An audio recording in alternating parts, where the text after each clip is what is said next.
at a flight site looking to evaluate things that we need to think about when we're flying. Got a nice grassy area. This is going to be my main flight area. I've got some tall trees over here. Kind of thinking about those a little bit. Those are about 100 feet tall. I'm familiar with this area. You know, I've got a garden over here. So, you know, I could crash land over there if I needed to. I've got some lower 5 or 6 foot shrubs over this way. That's probably my best bet if I had to kind of, you know, dump the drone.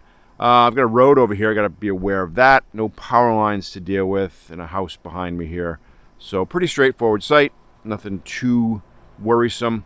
And I've evaluated kind of the trees and the bailout spots, and we're ready to go.